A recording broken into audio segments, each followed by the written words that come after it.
That was like the cheesiest open That's okay. that we've done yet. Welcome. Hey, everybody. Hey, you're wearing Marcia today. And you're wearing Panda. What is your favorite thing about wearing Marcia? That this yarn is the softest yarn I own. And this is the softest garment that I own. It feels, so it's cold here. It's Florida cold. So we have like a high of 60 and lows in the 40s most days. Sometimes it's warmer than that, but it's pretty cold to me. So this sweater is warm in a way that sometimes like a lightweight garment isn't, but it is very lightweight and it's very, very soft. So I don't wear it very often, and I haven't forgotten like until I put it on for this recording. I was like, oh my gosh. Like, oh yeah, I love this actually. Yeah. Yeah. When you knit a beautiful luxury yarn that's like mostly white into a sample, you aren't allowed to wear it. It's too scary. Yeah. Yeah, for sure. Panda is kind of a similar yarn. What would you say, similar and not similar, but what would you say your favorite thing about Panda is? Feeling cool. Feel like a cool kid. Yeah, the hood on that is super cool. Yeah, my cousin sent me a picture of myself from 1995.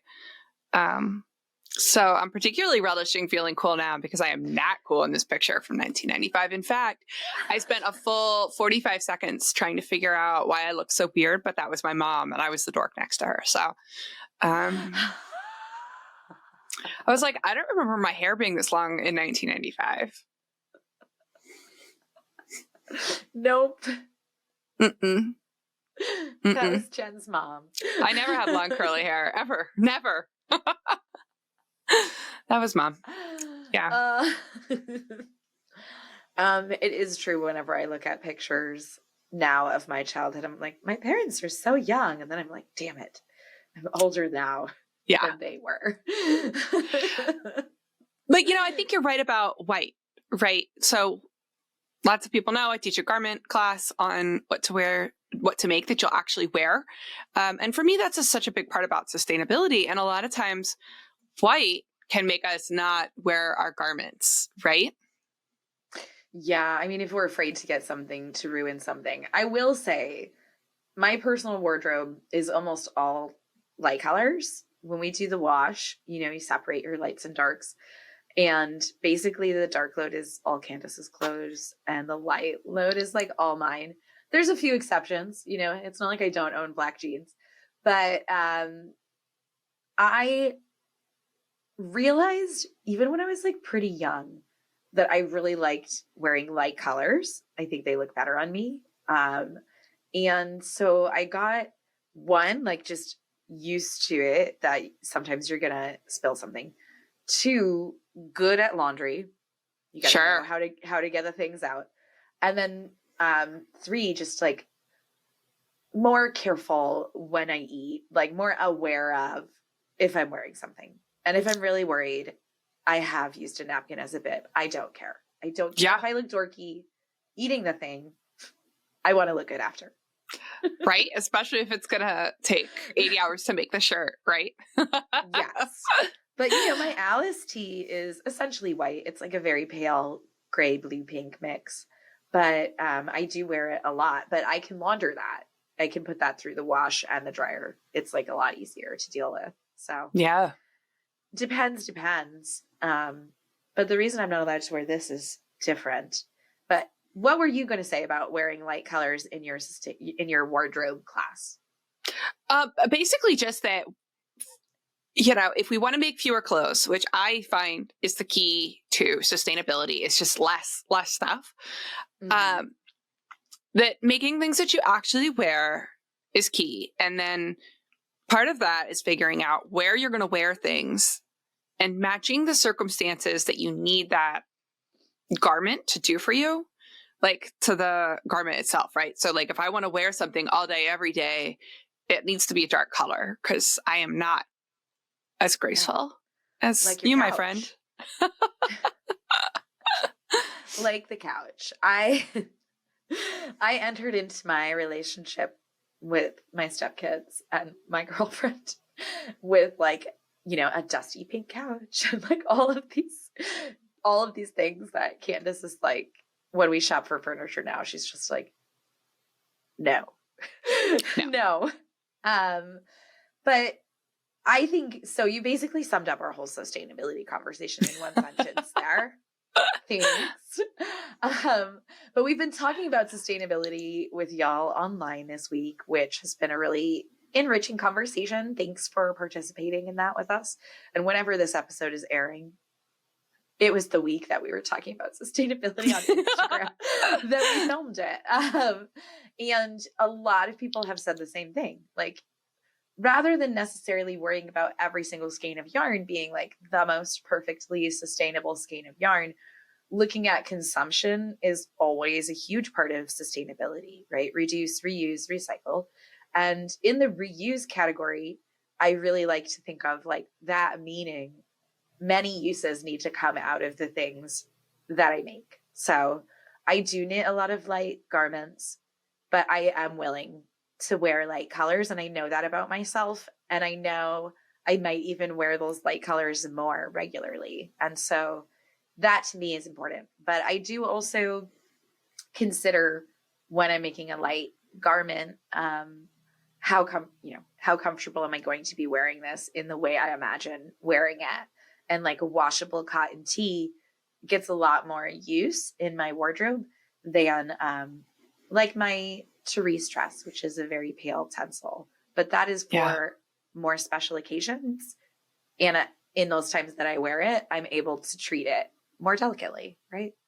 Yeah. Yeah. Or like we have this upcoming collection we'll be doing pre-sales on in a week or two. And in that, you know, we've really focused on athleisure clothes that are designed to take you throughout all parts of your life. So both of the designs that we're wearing are part of that collection. But we also have Breaker in that collection. And she's put together with Superwash, right? Because I knew that I wanted something that I could pair with my leggings, on my walks, over a sports bra, against the skin when I'm being active, right? So she's activewear, and I plan to spend my winter walking outside, getting sweaty, wearing her. And, you know, I do want to be able to wash her pretty good if I need to. And that's not a consideration I might have for a piece that I plan to layer over other garments more. Yeah. Or like this athleisure piece, Marsha or Panda, are meant for more like after your sweaty time. You're going to take a walk and, we are going to need to pause 1 second. The maintenance guys showed up at my house. Okay.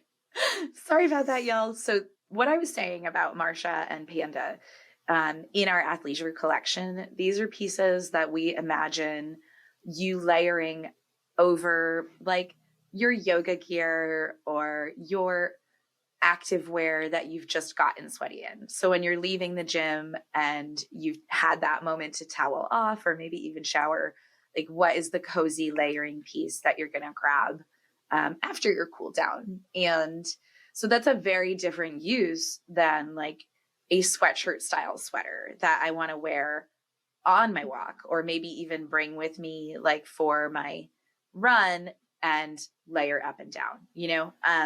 I don't know if I would run in Breaker, but I would definitely bring it on a power walk. Yeah.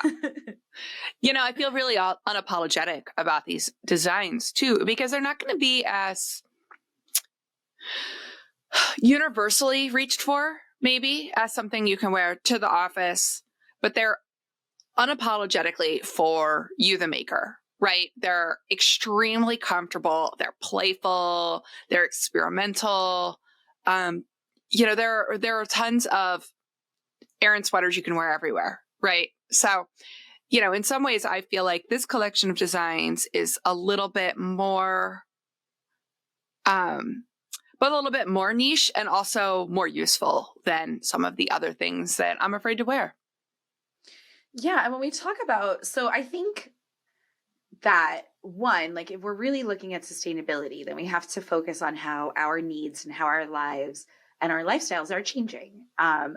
Two, if you look at the world of like knitting and hand knit garments, there were so many and are still so many designs that are released with the phrase like, you know, layers great on your way to the office and then out to happy hour after. But it is 2023 and so many people now are not going into an office. You know, we're working from home a lot more.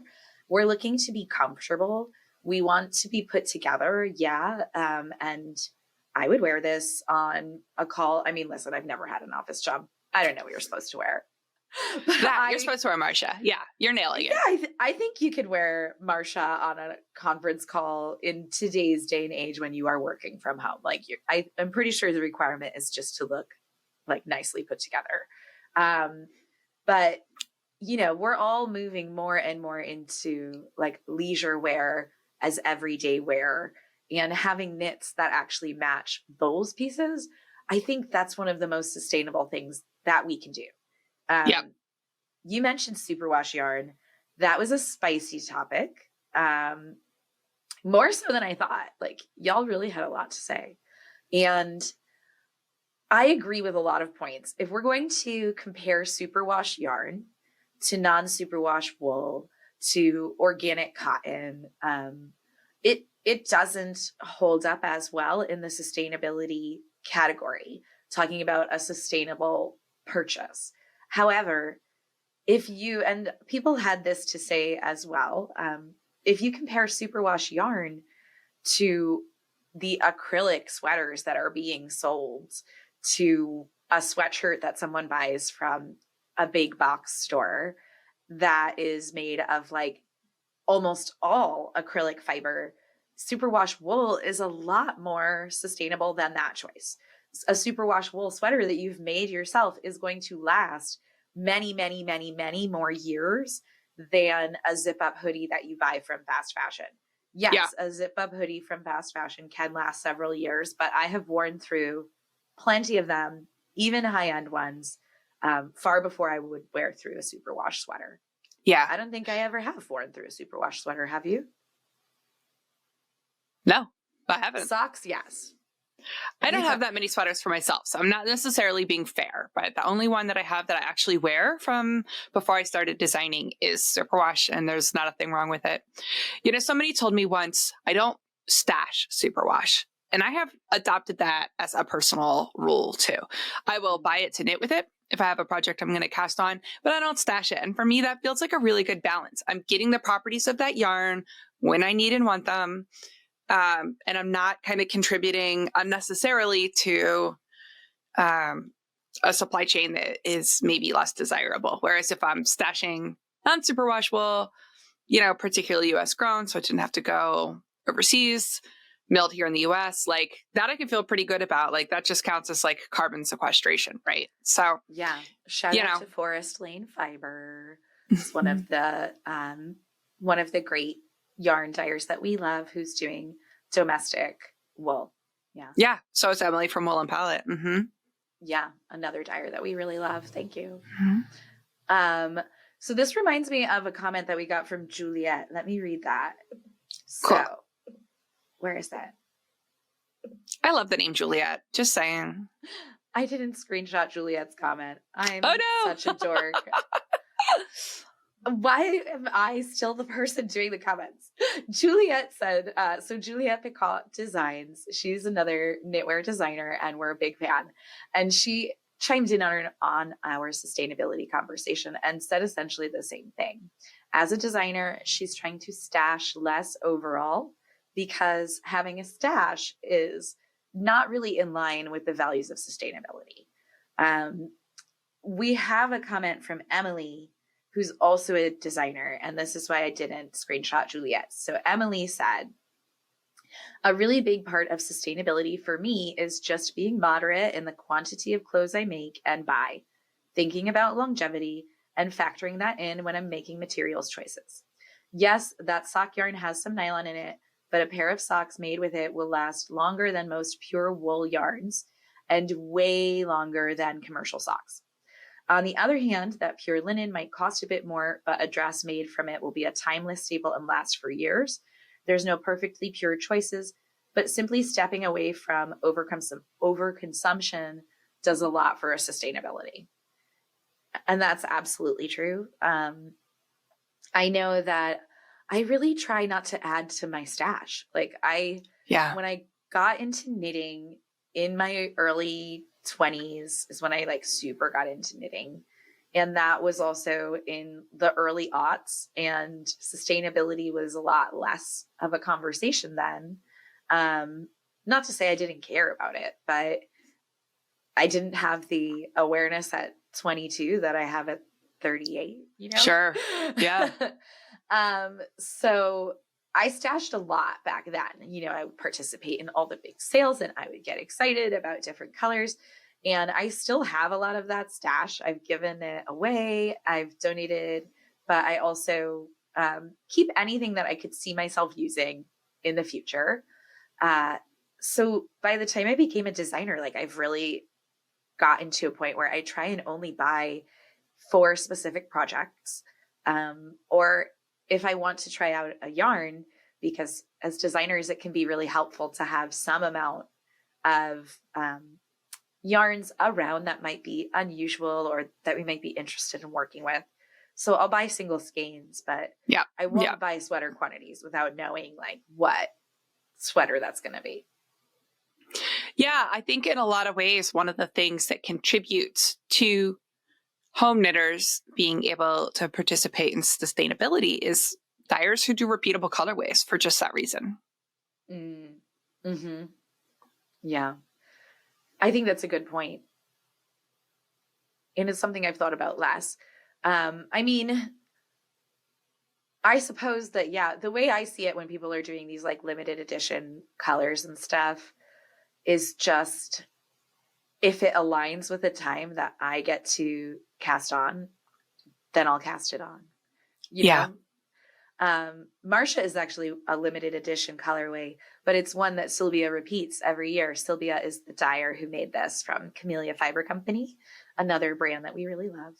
And Sylvia will release rainbow sprinkles each June as a fundraiser for the Trevor Project. And so that gives people the opportunity to buy it. And at the same time, it keeps it exciting and keeps that purpose of fundraising like really pure. But I feel like that's such a nice balance where someone is able to like say, well, this isn't the right time for me, but I do know at least this isn't going to be gone forever. I'll have another chance to purchase this yarn. Maybe next year will be a better time. You know, I think one of the things that we can do to introduce sustainability values into our practice at any budget point is to make things, right? So the more steps you're involved in bringing something from the ground to a long life in your closet, the more you're going to have that as like an awareness of how you treat those clothes differently, right? So at any point along the way, from visiting a farm to cleaning a fleece, spinning wool, dyeing wool, spinning wool, knitting things up, mending and repairing, over dyeing, mending and repairing again, right? The more steps you participate in that process, I think the more you develop like a cognitive muscle memory about what it takes, right? So like I knit about one pair of socks every 2 years, and I wear them for 6 to 9 months and they get a big hole in them. And I put them in a basket. So I've been forcing myself. So first of all, like, I'm like, listen, I'm sick of losing my socks, right? Like I always use non-superwash wools. I'm sick of like putting in all this work. I'm not much of a sock knitter. So when I lose a pair, it's like a big deal. So I'm like, maybe I need nylon, right? Like if I'm going to spend all this money on beautiful socks, like maybe I need to run an experiment and see if nylon puts these into my closet for longer. So I'm doing that experiment at the same time as making myself mend my socks, right? So doing some experimentation, but also like being involved in those steps. I bought a bunch of sustainably sewn clothing and linen dresses, and I wore them all the time. And one was a light gray. And when it became too spotted to feel good wearing it out in public, I over dyed it, right? So getting involved with your clothes on a more visceral level, checking out some books on mending from the library, like getting Yeah. involved with that process, then you go and you're like, look at this stuff in my closet that's fast fashion that I'm like, that's ready to throw away because it's not worth the investment in maintaining. And I think something begins to emerge where the discussion about superwash or not superwash becomes truly moot. Right. Well, and like when you mention fast fashion, a lot of these garments are made with fabrics that are so thin and so artificial, you cannot repair them. You cannot mend them. So mending comes out of the question on something that if you can't take a needle and thread to it. And yeah, I think it's really interesting because there are people who are saying like knitting is my hobby. And so I'm not going to buy anything that's not sustainable for my hobby because it's an unnecessary purchase. However, like I think folks in the One Wild Designs community or people who are really like know what me and Jen might say is like, if you're replacing clothes in your wardrobe, like this is more than a hobby. You know, if I'm making myself a layering tank and I'm using that instead of a fast fashion cami underneath my other garments, I have replaced not just one fast fashion cami, I've replaced like 15 of them over the next 20 years or however long I get wear out of this tank. And I've replaced that with something that I can repair and that I'd be motivated to repair because I actually have a loving relationship with it. I feel like what you're talking about is investment. And, you know, I'm not talking about the economical aspect of it, but I feel like we can go there too.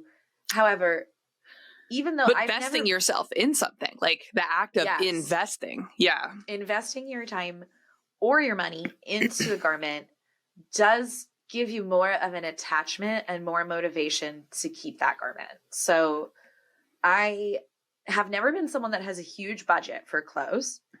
I will, though, oftentimes choose to purchase just like one piece or two pieces that are better made if I'm able to, rather than go on a shopping spree of like 10 crappy pieces, you know? Sometimes I don't have a lot of choice in my wardrobe and I can't afford the nicer thing at that time. Like that's just the reality for a lot of us, right? So then I buy the thing that I can afford and I use it as best I can. And I think we need to apply that mentality to our yarn purchases as well, because even if we're looking at less sustainable choices in yarn, it's much more sustainable when you're actually making use of the thing, when you wear the thing. What's really, really coming up for me right now is I buy a certain kind of pajama and they're inexpensive and they're fast fashion. And after you wash them for 3 months, they're coarse, but they're so soft and silky when they're new. And I really love them.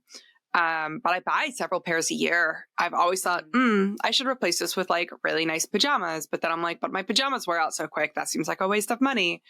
And so now I'm like, obviously I should knit myself a set, like a silk pajama set, right? Like that's the use case that we're making.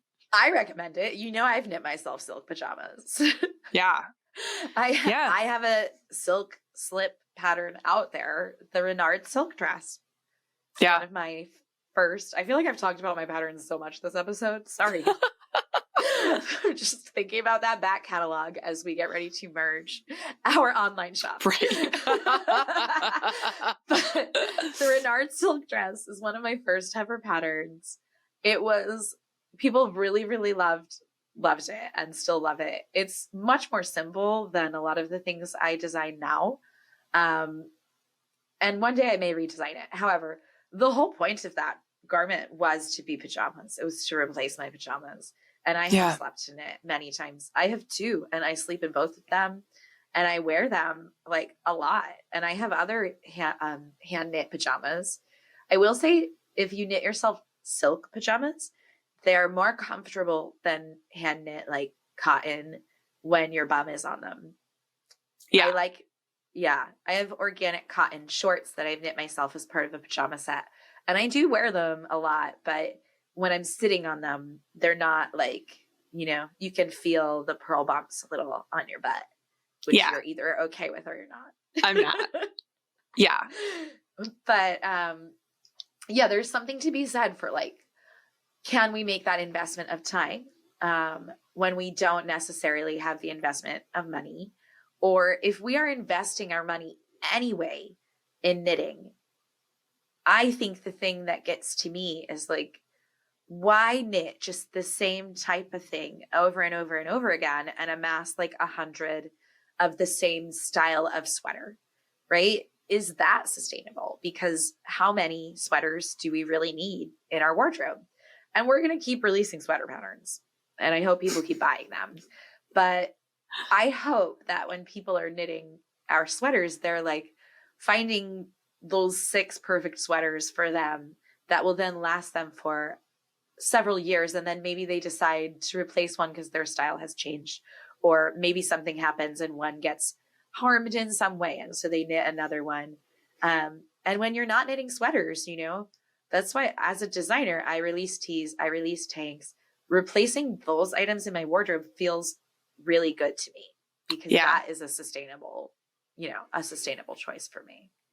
And I also want to throw out there that sustainability is only one axis on which we make decisions, right? We also make decisions about the social world we want to create. We also make decisions, you know, about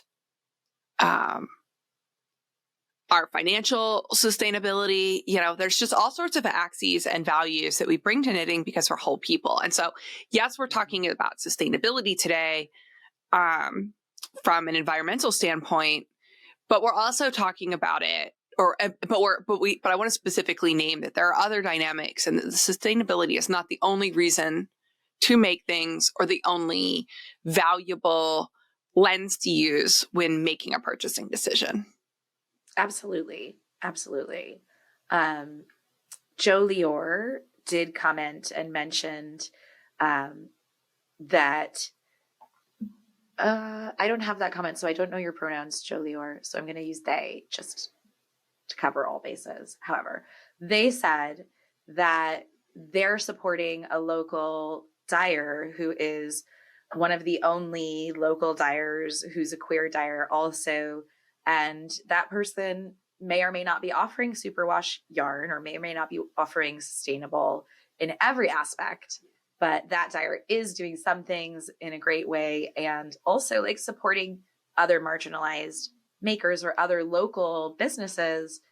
It's sustainable in the way that like true sustainability has to happen with equality at the same time, in the way that all of these issues are intersectional, Exactly. like Jen is saying, and making the best choice for you, especially if you're viewing it through the wider lens of like the best choice for you and your local community, or the best choice for you and your values, whatever it is that is so meaningful to you. Like when we allow these values to filter themselves onto our craft, onto our hobbies, onto our making practice, then that's a good choice. That's a powerful choice, whatever that driving value is, right? Yeah. We're whole people and we bring our whole selves to this art form. Yeah. And we haven't even talked about all of the different types of like sensory issues and things that lead people to choose one type of yarn over another. In the world of making garments, like you said, it's just a moot point to like be at each other about our yarn choices when we're all engaging in slow fashion and slow making and a really beautiful art form that is at its heart sustainable. Exactly. Cool. So let's read one more comment from Wool and Whisker to take us home here. They've said, I also think an important part of the sustainability conversation is knitting what we will actually wear. And for many people, creating a wardrobe that they will wear over and over is the most sustainable choice, rather than buying a fiber they find uncomfortable because it's quote unquote better than ever wearing it, which would be so sad. Also, I wash my knitted items much less than my fast fashion factory clothing, which cuts down on the microplastics problem, which in regards to superwash wool, and which is also a valuable point. Even my like zip up superwash letters that I've made one of Jen's patterns. is I wear it in a similar way to the way you described wearing Breaker. And I still rarely need to wash it. It's not stinky. You know, if it's cold enough to have a sweater on, I'm probably not sweating too much. And if it does get a little sweaty, I might still soak it rather than putting it through the washing machine. But knowing that I have the option to do that, if I need to do that, makes me able to wear that zip up in a lot of contexts that I might not wear something made of non-superwash wool. I put my breaker in the washing, or not my breaker. I put my my letters in the washing machine after I spilled coffee on it. Did it work? Yeah, it's just fine. That's great. Yeah. Yours is really light too. It's baby pink. Yeah. Mm-hmm. Yeah. And I wasn't even wearing it. It's no justice. Coffee is one of the worst offenders. It is. I know you have a whole blog post about getting coffee out of a tencel. So maybe we can link to that downstairs in the comments. I would love to do more blogging on stain removal from other types of fiber, though, because tencel is pretty unique. And I used vinegar with great effect, white vinegar. It did nothing to the dye, but I don't think that white vinegar would work on all wools. On superwash wool, it probably would. Yeah, if somebody wants to write a blog post series for us on stain removal from different dye perspectives and different fiber perspectives and laundry care, let us know. Yeah, if you're an expert at laundering your knits, please reach out. Yeah, come be a guest on our newsletter and or blog. We'd love that. Yeah. So I think by the time this episode's air, you might actually be able to pre-order the Athleisure collection. Yeah, either then or like within a day or two. So to do that, here's what we're doing for this launch. If you want to pick up the collection will be available at its best price on pre-sale the last week of December. So the 26th through the 1st. Mm-hmm. And you'll be able to find that on our website. Yeah, on onewilddesigns.com. Yeah. And you'll get codes in that pre-sale because you're not getting the patterns yet. The patterns are launching on January 10th and on February 1st. If you purchase the collection during the pre-sale, you will automatically be able to download the patterns. You're going to get codes that would work either on Ravelry or on our website when the patterns are released to download them, I believe. Yep. And you will get, with those codes, you'll get all of the information you need to start sourcing your yarn. Yep. Yeah. And swatching and all the goodies. So, yeah. So check it out. We'd love to hear your thoughts on anything that we're doing, saying, quoting. Yeah. And if you have a different lens on sustainability than the one that we've shared, of course, put it in the comments. We always appreciate the lively conversations you guys bring to the comment section. So we'd love to hear from you. Yeah. We're coming at it from a very, perfectly imperfect kind of life, doing our best. And we really honor everyone and the choices that you're making towards sustainability. So we're in no way trying to discount someone who is, using that lens as their primary lens. That's awesome. Thank you. Yeah. Takes all of us. It sure does. Well. All right. Happy New Year. Yeah. Let's wrap her up. I'll talk to you soon. Talk to you later. Happy knitting, y'all.